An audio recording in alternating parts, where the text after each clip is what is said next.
Hello 2 minute में काम है सेटिंग कर लेते भाई। हेलो हेलो ये बढ़िया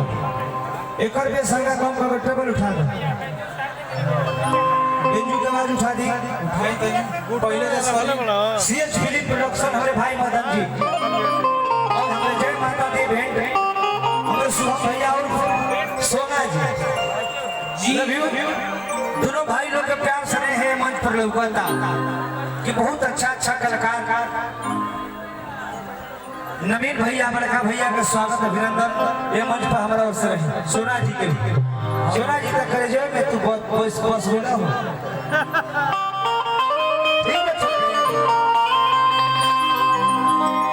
चलिए आई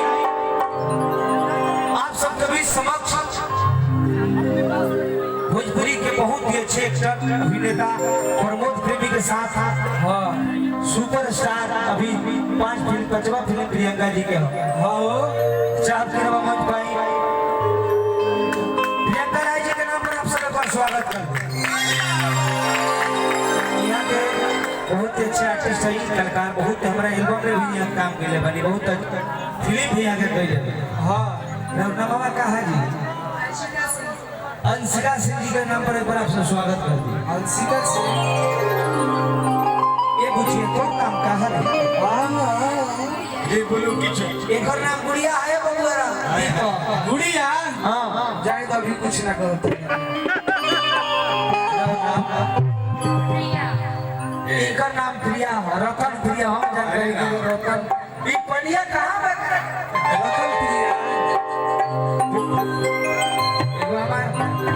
ड्राइवर बाबा ही कर दीवाना पूरा नहीं तो सब फोटो इनके बजे में मोबाइल में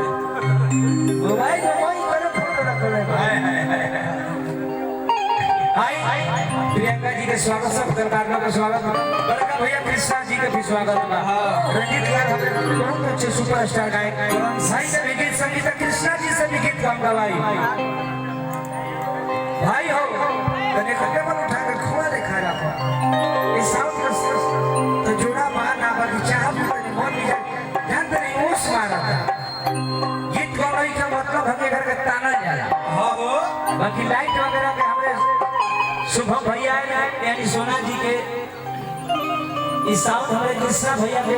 भाई के शादी में जरूर लगे छपरा जी हां वो आगे की किराए लगी हो